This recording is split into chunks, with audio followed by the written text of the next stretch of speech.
अस्सलाम वालेकुम क्लास। मेरा नाम ग़ुलाम असगर है। आज हमारा लेक्चर नंबर 6 है। इंट्रोडक्शन टू मैनेजमेंट सब्जेक्ट हम पढ़ रहे हैं।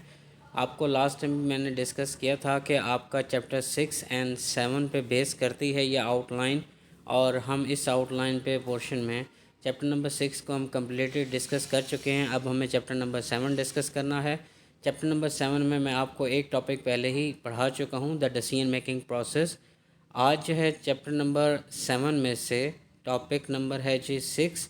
ये है मैनेजर एज डिसीजन मेकर। इसे कवर करूँगा इस पूरे लेक्चर के अंदर।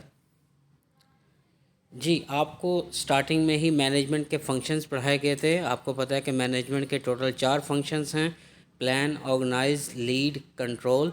आपको पता है हम डिसीजन मेकिंग पढ़ रहे हैं, तो डिसीजन मेकिंग का जो प्रोसेस है या डिसीजन मेकिंग का जो फैक्टर है, ये चारों स्टेजेस में, चारों फंक्शंस में मैनेजमेंट की मौजूद होता है। अभी आपको एग्जिबिट 6(5) पेज नंबर 141 पे आप देख सकते हैं, बुक में भी मौजूद होगी। तो वो आपको बताएगी कि कौन कौन से ऐसे डिसीजंस हैं जो इन चारों फंक्शंस में लिए जाते हैं। उससे पहले मैं आपको बता दूं कि डिसीजंस जो हैं, डिसीजन मेकिंग एक रूटीन वर्क है, मोस्टली एक रूटीन वर्क है। ठीक है, आप अपनी बहुत सी एक्टिविटीज़ करते हुए डिसीजन लेते हैं। जी देखें ज़रा, डिसीजन मेकर, डिसीजन मैनेजर्स में मेक 4 फंक्शन। सबसे पहला फंक्शन है प्लानिंग। प्लानिंग में आप कौन कौन से डिसीजंस लेते हैं, ये मोस्टली बताए गए हैं। ये डिसीजन लेते हैं, इससे हटकर भी हो सकते हैं। बट देखें, what are the organization long term objectives. Organization के लॉन्ग टर्म ऑब्जेक्टिव्स क्या हैं? Strategies will be best achieve those objectives. उन ऑब्जेक्टिव्स को अचीव करने के लिए आपने कौन कौन सी स्ट्रेटजीज़ बनाई हैं, ये दोनों थी लॉन्ग टर्म। फिर आप कहेंगे कि शॉर्ट टर्म ऑब्जेक्टिव्स कौन कौन से बनाए हैं उन स्ट्रेटजीज़ पर अमल करने के लिए, उन लॉन्ग टर्म गोल्स को अचीव करने के लिए। और फोर्थ वन डिसीजन ये है कि कितना डिफ़िकल्ट है इंडिविजुअल्स का गोल्स को अचीव करना। क्लियर है जी। अब आ जाते हैं सेकंड फंक्शन की तरफ। सेकंड फंक्शन आपका है ऑर्गेनाइजिंग। ऑर्गेनाइजिंग में सबसे पहला डिसीजन आप लेते हैं, how many employees should I have report directly to मी।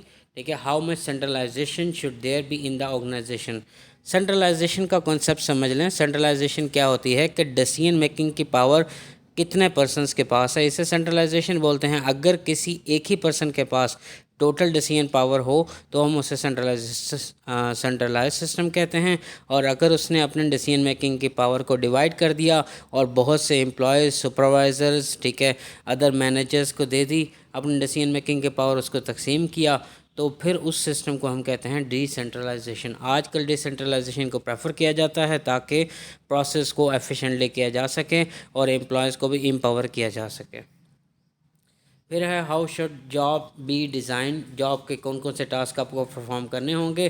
फिर है when should the organization implement a different structure. अगर उनका करंट ऑर्गेनाइजेशन का स्ट्रक्चर काम नहीं कर रहा एफिशिएंटली, तो वो इस डिसीजन ऑर्गेनाइजिंग में ही लेंगे कि क्या उस स्ट्रक्चर को चेंज करना चाहिए या नहीं। मैं आपको एग्जांपल दूंगा कि अगर आपके एम्प्लॉयज़ जो हैं वो आपकी परमानेंट शिफ्ट है उनकी, वो उसमें काम करते हैं, तो आप क्या करते हैं, उन्हें फ्लेक्सिबल टाइम में ले जाते हैं। फ़िक्स टाइम में नहीं, फ्लेक्सिबल टाइम में, कि वो अपने शेड्यूल को ख़ुद सेट करें और अपने फ्लेक्सिबल टाइम का शेड्यूल आपको फ्राहम करें और आप उसके अकॉर्डिंग उनसे काम लेंगे, उनसे सर्विसेज लेंगे। नेक्स्ट थर्ड फंक्शन है जी लीडिंग। लीडिंग कहते हैं जी, how do I handle employees who appear to be unmotivated. ये बेसिकली एम्प्लॉयज़ से उनके टास्क कंप्लीट करवाने के तरीके हैं, उसे हम लीड करना कहते हैं। अब आप लीडरशिप के स्टाइल्स भी पढ़ चुके हैं, लीडरशिप की थ्योरीज भी आपने पढ़ी।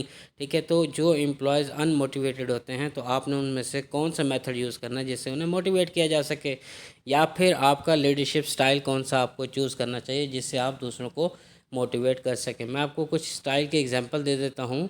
एक स्टाइल है अथॉरिटेरियन, दूसरा है डेमोक्रेटिक। अथॉरिटेरियन क्या होता है कि वो आर्मी की बेस्ड, आर्मी की थिंकिंग बेस्ड है कि जो ऑर्डर उन्होंने दिया है आपको बस वो टास्क कंप्लीट करना है। सेकंड जो है आपका डेमोक्रेटिक, उसमें क्या होता है कि एम्प्लॉयज़ को भी शामिल किया जाता है डिसीजन मेकिंग में। एम्प्लॉयज़ भी कंट्रीब्यूट करते हैं, आइडियाज़ देते हैं और फिर हम उन्हें एम्पावर भी करते हैं। इस तरह से इफ़ेक्टिव लीडरशिप स्टाइल आपका कौन सा होगा वो आपको चूज़ करना है, ये आपको डिसाइड करना है। फिर आपको इस बात का भी डिसीजन लेना है कि जो एम्प्लॉयज़ के दरमियान, एम्प्लॉयज़ और सुपरवाइज़र के दरमियान कन्फ्लिक्ट जनरेट होता है उसे रिज़ॉल्व कैसे करें, उसको रिज़ॉल्व करने के कौन कौन से तरीके हैं। कन्फ्लिक्ट किसे कहते हैं? कन्फ्लिक्ट कहते हैं बेटा कि डिफरेंट ओपिनियन, ठीक है, टू पार्टीज़ हों, उनका ओपिनियन डिफरेंट हो सेम ऑब्जेक्ट के बारे में, तो उसे हम कहते हैं कॉन्फ्लिक्ट। देखें, एक टास्क परफॉर्म करना है, दो पार्टीज़ हैं, दोनों का अपना अपना मेथड है, हर पार्टी अपने मेथड को प्रेफर कर रही है, तो उस कॉन्फ्लिक्ट उनका जनरेट हो गया, उस कॉन्फ्लिक्ट को रिजॉल्व किया जा सकता है, ठीक है। उसके बहुत से मेथड्स हैं, वो आपको कंप्लीट एक चैप्टर पढ़ाया जाएगा कॉन्फ्लिक्ट रेजोल्यूशन का। वैसे आपको एक सब्जेक्ट पढ़ाया जाता है सोशियोलॉजी, सोशियोलॉजी में भी आपको कॉन्फ्लिक्ट का कंप्लीट टॉपिक पढ़ाया जाता है। फोर्थ फंक्शन है आपके पास कंट्रोलिंग। कंट्रोलिंग में देखें ज़रा कौन कौन से डिसीजंस आप लेते हैं। What activities in the organization need to be controlled? How should these activities be controlled? When is a performance deviation significant? What type of management information system should the organization have? Controlling देखें, fourth function तब आया था जब आपने plan lead organise कर लिया था, उसको इम्प्लीमेंट भी करवा दिया, इम्प्लीमेंट करने के बाद आप उसे अब जज कर रहे हैं, ठीक है, आप उसे सर्च करें कि आपका इम्प्लीमेंट किया हुआ मेथड जो है उसके रिजल्ट्स क्या आ रहे हैं। अब नेक्स्ट चलते हैं जी। आप देखें इस लास्ट में भी, लास्ट लाइन में उसने कहा कि मैनेजमेंट इंफॉर्मेशन सिस्टम कैसा होना चाहिए। तो मैनेजमेंट इंफॉर्मेशन सिस्टम का फंक्शन क्या होता है? मैनेजमेंट इंफॉर्मेशन सिस्टम का फंक्शन ये होता है कि आप कंपनी का कंप्लीट डाटा लेकर उसे एक डाटाबेस मैनेजमेंट में डालते हैं, जिसमें आप एम्प्लॉयज़ की तादाद, एम्प्लॉयज़ का वर्किंग टाइम, एम्प्लॉयज़ की वेजेस, ठीक है, कंप्लीट डाटा, आप अकाउंट्स का कंप्लीट डाटा जिसमें आपने ट्रांजैक्शंस की हैं, फाइनेंशियल स्टेटमेंट्स हैं, सारा डाटा उसमें डाल देंगे। एडमिन वाले अपना डाटा डालेंगे, स्टोर वाले अपना डाटा डालेंगे। तो डाटाबेस मैनेजमेंट क्या करता है कि रेलिवेंट पर्सन को रेलिवेंट इन्फॉर्मेशन प्रोवाइड करता है। देखें, आपको पता चला कि आपका स्टॉक जो है वो स्टोर रूम में कम पड़ रहा है, तो आपको कैसे पता चलेगा? उस रिकॉर्ड के थ्रू। आप उस रिकॉर्ड के अकॉर्डिंग क्या करेंगे? उस डाटाबेस मैनेजमेंट के रिकॉर्ड के अकॉर्डिंग आप मज़ीद ऑर्डर दे देंगे और आइटम्स परचेज़ कर लेंगे। ये होता है मैनेजमेंट इंफॉर्मेशन सिस्टम। तो आपने देखा कि जो डिसीजन मेकिंग का प्रोसेस है या डिसीजन मेकिंग का जो फैक्टर है, ये एलिमेंट चारों जो है आपके फंक्शंस में मौजूद होता है, और हर लेवल पर मैनेजर को क्या करना पड़ता है? डिसाइड करना पड़ता है। अच्छा, फैक्ट ये है कि ये जो डिसीजन मेकिंग होती है ये ऑलवेज़ टाइम कंज्यूमिंग नहीं होती, ना ही हर वक्त कम्प्लेक्स होती है, ना ही इसका कोई एविडेंट मिला है, एविडेंस हमें मिला है किसी ऑब्जर्वर से। डिसीजन मेकिंग हमारे रूटीन टास्क के बारे में भी होती है। जैसे आपने ये डिसाइड करना हो कि आपने कौन से रेस्टोरेंट से डिनर करना है। जी, आपने आज डिनर बाहर करना, तो कौन से रेस्टोरेंट करना। आप ये डिसीजन बहुत दफ़ा ले चुके हैं, तो आपके नंबर ऑफ़ टाइम्स में डिसीजन लेने की वजह से आपका एक्सपीरियंस बढ़ चुका है, आपको डिसीजन लेना आसान होगा। इसी तरह से मैनेजर भी जो फेस करते हैं डिसीजंस, वो उनमें से काफ़ी डिसीजंस जो होते हैं वो रूटीन के डिसीजंस होते हैं कि कौन से एम्प्लॉयज़ किस शिफ्ट में काम करेंगे, कितने टाइम उन्हें काम करना पड़ेगा, उनको कितनी वेजेस देनी पड़ेंगी, ये सारे उनके रूटीन के डिसीजंस हैं। बट डिसीजन वो इम्पोर्टेंट होता है जो आप भूल जाएं, या जो अनइंटेंशन या फिर आपका सरप्राइज़ के तौर पर आपको सिचुएशन सामने आए, उस बारे में डिसीजन लेना। अच्छा, चाहे डिसीजन रूटीन के हों, चाहे डिसीजन सरप्राइज सिचुएशन हो, ठीक है, दोनों के दोनों होते तो डिसीजंस ही है ना। तो आज हम देखते हैं कि कौन कौन से पर्सपेक्टिव्स हैं जिसके अंडर मैनेजर्स डिसीजंस करते हैं। सबसे पहला पर्सपेक्टिव देखते हैं जिसमें कहता है रैशनैलिटी, के मैनेजर्स जो हैं वो रैशनैलिटी के बेसिस पर डिसीजन लेते हैं। रैशनैलिटी क्या होती है? ऐसा डिसीजन जो कि बेस करता हो लॉजिक पे और कंसिस्टेंट करता हो आपकी मैक्सिमाइजेशन ऑफ वैल्यू के साथ। यानी लोग जो हैं वो अपने logic and consistent choice to maximise value, कि आपका मोटिव होना चाहिए कि ऑर्गेनाइजेशन की वैल्यू को मैक्सिमाइज करना, और वो डिसीजन लॉजिकल होना चाहिए। तो हम कहते हैं जी सर मैनेजर्स को लॉजिकल होना चाहिए या रैशनल होना चाहिए। देखते हैं जी एग्जांपल के तौर पर, जब हैवलेट पैकर्ड ने क्या किया कि कॉम्पैक को एक्विजिशन में डाला, कि कॉम्पैक को ख़रीद लिया उन्होंने, और जब उन्होंने कॉम्पैक को ख़रीदा तो उन्होंने सोचा कि जो कस्टमर्स हैं वो कॉम्पैक के प्रोडक्ट्स को इन्फीरियर प्रोडक्ट समझते हैं। ये उनका डिसीजन था, उनका एनालिसिस था। तो जो उनकी सीईओ थी कार्ले फियोरिना, उसने पब्लिकली जब अनाउंस किया कि ये हमारी डील हो चुकी है और हमने अपना कॉम्पैक की कंपनी को ख़रीद लिया, उस अनाउंसमेंट के बाद उसने अपने मैनेजमेंट को वार्न किया कि जनाब के कॉम्पैक की जो प्रोडक्ट्स हैं कस्टमर समझते हैं कि वो डी वैल्यू हैं या फिर उसे इन्फीरियर प्रोडक्ट समझते हैं, जबकि रियलिटी में सिचुएशन जो थी वो बिल्कुल उलट थी कि कस्टमर्स जो थे वो कॉम्पैक के प्रोडक्ट्स को पसंद करते थे, बल्कि एचपी के प्रोडक्ट्स को इन्फीरियर प्रोडक्ट समझते थे। इस एक डिसीजन की वजह से, फियोरेना के डिसीजन की वजह से क्या हुआ कि कंपनी को बहुत ज़्यादा लॉसेस का सामना हुआ। अब देखें, अब कंपनी का जो डिसीजन था फेयराना का, वो रैशनल डिसीजन नहीं था। क्यों रैशनल डिसीजन नहीं था? कि वो किसी लॉजिक पे बेस नहीं करता था, कि उसने ये अंदाज़ा लगाया कि हम क्योंकि कॉम्पैक्ट को एक्विजिशन में डाल रहे हैं, हम उसे परचेज़ कर रहे हैं और लोग उसकी प्रोडक्ट को पसंद नहीं करते, उसे इन्फीरियर प्रोडक्ट समझते हैं। अब ये जो बेस करता था, ये रैशनल डिसीजन मेकिंग की बेस पर किया गया था। अब देखते हैं जी रैशनैलिटी की एजम्पशंस क्या हैं। कब पता चलेगा कि आप एक रैशनल डिसीजंस बना रहे हैं या रैशनल बेसिस पर डिसीजन कर रहे हैं? देखें ज़रा उसके एजम्पशंस क्या कहती हैं। पहली एजम्पशन ये कहती है कि आपका डिसीजन फुली ऑब्जेक्टिव होना चाहिए और लॉजिकल होना चाहिए। दूसरा कहता है कि क्लियर और अनएम्बिगुअस होना चाहिए। ठीक है। तीसरा कहता है कि आपके पास क्लियर एंड स्पेसिफिक गोल्स होने चाहिए और आपको मैक्सिमम अल्टरनेटिव्स को डेवलप करना चाहिए, फिर उन अल्टरनेटिव्स में से बेस्ट अल्टरनेटिव को अचीव करना चाहिए, ताकि एक्सेप्ट करना चाहिए और उस अल्टरनेटिव से आपको गोल अचीव हुए हैं या नहीं हुए ये आपको चेक करना चाहिए। और जो भी आप डिसीजन लें हमेशा याद रखें ऑर्गेनाइजेशन के बेस्ट इंटरेस्ट में लें। जी, फिर आप कहते हैं जी मेकिंग डिसीजन बाउंडेड रैशनैलिटी। मैंने कहा था 4 पर्सपेक्टिव्स देखेंगे। पहला पर्सपेक्टिव था आपका रैशनैलिटी, अब है बाउंडेड रैशनैलिटी। बाउंडेड रैशनैलिटी से मुराद एक ऐसा डिसीजन है जिसमें आप रैशनैलिटी तो यूज़ करते हैं but limited with an individuals ability to process information. कि क्या मतलब है इसका? कि वो कहता है कि जब डिसीजन मेकर, आपका मैनेजर जब डिसीजन लेता है, चाहे वो रैशनल हो, लेकिन वो तमाम इन्फॉर्मेशन को प्रोसेस नहीं कर सकता, वो उतनी ही इन्फॉर्मेशन प्रोसेस करेगा जितनी उसके पास एबिलिटी है। ठीक है, इसे कहते हैं बाउंडेड रैशनैलिटी। इसमें मैनेजर्स ट्राई करते हैं सेटिस्फाइज करने को। ठीक है, सेटिस्फाई करने को ट्राई करते हैं रेदर देन मैक्सिमाइज।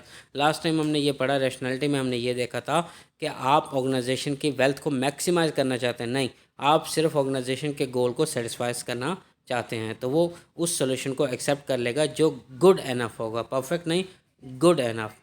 ठीक है, क्लियर है सबको कि रैशनैलिटी से मुराद ये था कि लॉजिकल डिसीजन, ठीक है, और रैशनल डिसीजन। ठीक है, दूसरा ये है, इन्होंने कहा बाउंडेड रैशनैलिटी कि वो रैशनल तो है लेकिन limit to his ability, limit to his information accessing. अब वो एग्जांपल में देना चाह रहा है कि वो कहता है फ़र्ज़ करें आप एक फ़ाइनांस मेजर हैं, आपने बीबीए किया लेकिन आपने मेजर अपना मार्केटिंग नहीं बल्कि फ़ाइनांस को रखा। अब आपकी ग्रेजुएशन हुई है और आप एक जॉब की तलाश में हैं, तो आप क्या सोचते हैं कि आप अपने टाउन के नज़दीक किसी जॉब को अडॉप्ट करना चाहते हैं, तो आपको 35,000 पे 100 miles of your home town एक जॉब ऑफ़र की जाती है। आप उस जॉब को एक्सेप्ट कर लेते हैं, हालांकि वो क्रेडिट एनालिस्ट की जॉब है तो फाइनेंस की फील्ड के अंदर, लेकिन आपकी स्पेशलाइजेशन तो नहीं है। बट आपको सेम जॉब ऑफ़र की जाती है जो 50 माइल्स के हैं घर से दूर। ठीक है, उसकी सैलरी भी 34,000 है, आप उससे भी रिजेक्ट कर देते हैं। ठीक है, लेकिन आपको ये डिस्कवर होता है बाद में जाकर कि आपकी सेम क्वालिफ़िकेशन के अकॉर्डिंग आपको 38,000 जो कि प्रीवियस इनकम ऑफ़र से ज़्यादा है, आपको ऑफ़र की जा रही फाइनेंशियल प्लानिंग के तौर पर, जो कि आपकी फ़ील्ड भी है, लेकिन आप उसे रिजेक्ट कर देते हैं। क्यों रिजेक्ट करते हैं? क्योंकि आपने पहले तो अल्टरनेटिव्स डेवलप नहीं किए और आपने जो अल्टरनेटिव्स गिवन थे उसमें से पहला ही अल्टरनेटिव जो आपके सेटिस्फैक्ट्री था वो रैशनल नहीं था, सैलरी भी कम थी। ठीक है, लेकिन आपके फील्ड से मुताबिक में नहीं था, फिर भी आपने उसे अडॉप्ट कर लिया। क्यों? क्योंकि वो आपको सेटिस्फाई करता है, आपके लिए गुड इनफ है। तो ये रैशनैलिटी जो है ये बाउंडेड रैशनैलिटी में आती है। अब वो कहता है कि सिर्फ बाउंडेड रैशनैलिटी और सिर्फ मैनेजर पर डिपेंड नहीं करता, बहुत से डिसीजंस ऐसे होते हैं जो ऑर्गेनाइजेशन के कल्चर और उनकी इंटरनल पॉलिटिक्स और पावर कंसिड्रेशन, इनकी वजह से वो इफ़ेक्ट होते हैं। इस फिनोमेना को कहते हैं एस्केलेशन ऑफ कमिटमेंट। इसका मतलब क्या है कि आपकी कमिटमेंट बढ़ जाती है प्रीवियस डिसीजन के साथ, हालांकि आपको पता चल जाता है कि ये एक पुअर डिसीजन है या गलत डिसीजन है, बट आप अपनी कमिटमेंट प्रीवियस डिसीजन पे कर लेते हैं और उसी पर ही रिलाई करते हैं, उसी डिसीजन को अडॉप्ट करते हैं। मैं आपको एग्जांपल देता हूँ कि चैलेंजर स्पेस शटल जो डिज़ास्टर था, उसने आप एस्केलेशन ऑफ कमिटमेंट की वो जो है मिसाल दे रहा है। उसने कहा कि डिसीजन मेकर्स ने ये चूज़ किया था पहले कि शटल को लॉन्च कर देंगे, लेकिन शटल के एक दिन पहले ही बहुत से इंडिविजुअल्स ने उस पर क्वेश्चन किया और उसके लॉन्च रोकने की कोशिश की, कि उनका ये एनालिसिस था कि लॉन्च करते ही आपकी शटल जो है वो बेकार हो जाएगी या फिर उसको कोई ना कोई ख़राबी आ जाएगी। हालांकि जो मैनेजर्स, जो उनके ओनर्स थे जिन्होंने ये डिसीजन लिया था कि आज लॉन्च करेंगे, वो अवेयर थे इस थ्रेट के साथ, लेकिन उन्होंने प्रीवियस डिसीजन के साथ कमिटमेंट को ही कायम रखा और उन्होंने वो शटल लॉन्च कर दी। तो एस्केलेशन ऑफ कमिटमेंट क्या कहती है कि प्रीवियसली डिसीजन पे आप रिलाई करते हैं, हालांकि आपको पता चल जाता है कि वो एक पुअर डिसीजन है या फिर बैड डिसीजन। अब आ जाते हैं रोल ऑफ इंट्यूशन। इंट्यूशन कहते हैं आपके अपनी थिंकिंग को, और आपकी थिंकिंग डेवलप होती है आपके एक्सपीरियंस से, आपके नॉलेज से, आपके स्किल्स से। आपको एग्जांपल देता हूँ, एक स्टेपलर मेकर स्विंग लाइन ने बहुत सी रिसर्चेस करवाई। R&D हम कहते हैं, रिसर्च एंड डेवलप डिपार्टमेंट। वो क्या करता है, कस्टमर पे रिसर्च करता है कि कस्टमर को आके प्रोडक्ट क्या चाहिए। ठीक है, बहुत सी रिसर्चेस करवाने के बाद उन रिसर्चेस का एक्सपेंस भी बढ़ गया, लेकिन वो ये डिसाइड नहीं कर पाया कि उसकी कंपनी में कौन सी इनोवेशन लाई जाए जिससे क्या हो, आपके प्रोडक्ट को प्रमोट किया जा सके। जबकि एक और मैनेजर जो टॉड मॉसेस था, उसने अपनी individual decision making approach use करते हुए उसने यूनिक पेपर प्रो स्टेपलर्स का इनोवेट किया, उसको डिस्कवर किया, और उससे क्या हुआ, उसकी कंपनी उनको compete करने लगी और प्रॉफिट कमाने लगी। अब ये जो डिसीजन था ये इंट्यूशन की बेस पर था। अब इंट्यूशन इटसेल्फ क्या है, इंट्यूशन कहते हैं जब आप डिसीजन लें on the basis of experience, feelings and accumulated judgement. अब रिसर्च भी इस बात को साबित कर रही है कि जो मैनेजर्स इंट्यूटिव डिसीजन मेकिंग लेते हैं वो 5 डिफरेंट एस्पेक्ट ऑफ इंट्यूशन पे काम करते हैं। कौन कौन से हैं जी, नेक्स्ट आप एग्जांपल में देख सकते हैं कि इंट्यूशन के 5 एस्पेक्ट्स कौन से हैं। पहला है एक्सपीरियंस बेस्ड डिसीजन, कि जो उनका पर्सनल एक्सपीरियंस हो। फिर है इफेक्ट इंटिशिएटेड डिसीजन, फिर है कॉग्निटिव बेस्ड डिसीजन, फिर सबकॉन्शियस मेंटल प्रोसेसिंग, वैल्यू और एथिक्स बेस्ड डिसीजन। ये पांचों पर्सपेक्टिव जो हैं ये आपके इंट्यूशन को डेवलप करते हैं, और इन इंट्यूशंस की बिना पर आप क्या करते हैं, डिसीजन लेते हैं। अब देखें डिसीजन का रोल जो है, ये इंट्यूशन के जो मैंने फिनोमेना पढ़ाया है, हालांकि ये थर्ड पर्सपेक्टिव है, लेकिन ये जो पर्सपेक्टिव है ये दोनों प्रीवियस मेथड्स में, जिसमें हमने कहा रैशनैलिटी और बाउंडेड रैशनैलिटी, दोनों में कम्प्लीमेंट कर सकता है। यानी आप रैशनल भी हैं लेकिन आप अपने एक्सपीरियंस और अपनी जो है इंट्यूशन पे भी बेस कर रहे हैं, तो ये दोनों मेथड्स को कम्प्लीमेंट करता है। अब देखें जिस मैनेजर ने सेम प्रॉब्लम बहुत दफ़ा फेस की हो तो उसके पास ऑलरेडी एक सोल्यूशन मौजूद होता है, तो वो फ़ौरन रिएक्ट करता है और उस प्रॉब्लम का सोल्यूशन निकाल देता है। लेकिन ये रिसर्च ने साबित किया है कि जिनकी फीलिंग्स इंटेंस होती हैं और इमोशंस स्ट्रॉन्ग होते हैं वो हमेशा हायर डिसीजन मेकिंग करते हैं और उनसे उनकी परफॉर्मेंस इंक्रीज़ करती है। बट हमारी रिसर्च तो ये कहती है कि जब आप डिसीजन लेने लगें, आपके लिए बेस्ट एडवाइस ये है कि अपने इमोशंस को साइड पे कर दें। रैशनैलिटी भी आपकी यही कहती है कि जो भी डिसीजन लेंगे आप लॉजिकल लेंगे, बल्कि वो इमोशंस पे बेस नहीं करेगा। जबकि इनके मुताबिक, रोल ऑफ इंट्यूशन के मुताबिक, ये सारी थ्योरी निगेट कर रहा है उस बेस्ट एडवाइस को, ओल्ड बिलीफ को ये निगेट कर रहा है कि आपके लिए ज़रूरी नहीं है कि आप अपने इमोशंस को साइड पे रखते हैं, बल्कि इमोशन, एक्सपीरियंस, फीलिंग्स सब पे बेस करते हुए आप डिसीजन लें। अब ये लास्ट वन है हमारा, making decision, role of evidence based management. ये अभी एडवांस ही इसको पास किया गया एज अ थ्योरी। अब इसका एग्जांपल क्या है, वो कहता है कि फ़र्ज़ करें आपकी तबीयत जो है वो ख़राब है और आप फिज़िकली पजलिंग सिम्टम्स दे रहे हैं। आप कह रहे हैं आपके सर में भी दर्द है, ठीक है, टांगों में भी दर्द है, ठीक है, और भी पजलिंग सिम्टम्स दे रहे हैं, लेकिन आप प्रॉपर डायग्नोसिस के लिए और ट्रीटमेंट के लिए ख़ुद जो है डिसीजन नहीं लेते, बल्कि आप अपने डॉक्टर से डॉक्टर के पास जाते हैं और डॉक्टर भी मुख्तलिफ़ टेस्टों की बुनियाद पर, एविडेंस की बुनियाद पर आपका ट्रीटमेंट करता है और प्रॉब्लम को डायग्नोज करता है। सपोज़ आप एक मैनेजर हैं और आपको एक एम्प्लॉय रिकग्निशन प्रोग्राम डेवलप करना है, तो आपका डिसीजन जो होगा वो आपकी इंट्यूशन नहीं बल्कि एविडेंस के बेस पर होगा। ठीक है, तो इन्होंने कहा कि आपकी जो एविडेंस बेस्ड मैनेजमेंट है, इसका मतलब ये है कि आपका जो डिसीजन है वो बेस होना चाहिए systematic use of best available evidence to improve management practice. यानी जो भी आप डिसीजन लेंगे वो डिसीजन जो है वो किसी एविडेंस के बेस पर होगा या systematic use of best alternative होगा। किसी भी डिसीजन के लिए जब आप एविडेंस बेस्ड मैनेजमेंट को डिस्कस करते हैं तो उसमें टोटल 4 एसेंशियल एलिमेंट्स शामिल होते हैं, जिनमें से एक्सपर्टीज़ एंड जजमेंट 1, ठीक है, किसी भी डिसीजन मेकर की एक्सपर्टीज़ एंड जजमेंट 1, और सेकंड है एक्सटर्नल एविडेंस, एविडेंस जिसे डिसीजन मेकर ने इवेल्युएट किया होगा। फोर्थ वन क्या है जी, फोर्थ वन है आपका ओपिनियन, प्रेफरेंस एंड वैल्यूज़, ठीक है जी। वो तमाम लोगों की वैल्यूज़ जिनका स्टेक हो डिसीजन मेकिंग में, यानी कि जब वो आपका डिसीजन लिया जाए और वो डालेगा इफ़ेक्ट जिन पार्टीज़ पर, वो सारी की सारी स्टेक होल्डर्स कहलाती हैं। ये हम बात पहले भी डिस्कस कर चुके हैं। इसके अलावा आपकी जो रेलिवेंट ऑर्गेनाइजेशनल फैक्टर्स हैं, लाइक आपका कॉन्टैक्ट, सर्कमस्टांसेस, ऑर्गेनाइजेशनल मेंबर्स, ये सब भी अपना रोल प्ले करते हैं एविडेंस बेस्ड मैनेजमेंट के अंदर। अब किसी भी डिसीजन में, जब आप एविडेंस बेस्ड मैनेजमेंट में किसी भी डिसीजन में इन्हीं एलिमेंट्स की स्ट्रेंथ एंड इन्फ्लुएंस पे गौर करते हैं। कुछ एलिमेंट्स होते हैं बहुत ज़्यादा स्ट्रॉन्ग होते हैं, जैसे आपकी इंट्यूशन, जजमेंट। कुछ डिसीजन ऐसे होंगे जिसमें आपकी जजमेंट का बहुत बड़ा रोल होगा, और कुछ डिसीजन ऐसे होंगे जिनमें आपको ऑर्गेनाइजेशनल कॉन्टेक्स्ट देखना होगा। तो वो कहते हैं कि जब भी आप डिसीजन लेंगे तो डिसीजन की बेस पर एलिमेंट्स की परसेंटेज डिवाइड की जाएगी कि किसी में इंट्यूशन बहुत ज़रूरी है, किसी में किसी की ओपिनियन प्रेफरेंस बहुत ज़रूरी है। ठीक है, ये आपकी प्रेफरेंस पर बेस करता है।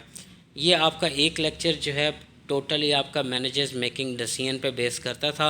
नेक्स्ट जो है हम टुडेज़ वर्ल्ड डिसीजन मेकिंग को डिस्कस करेंगे, जिसमें हम डिसीजन की टाइप्स वगैरह देखेंगे।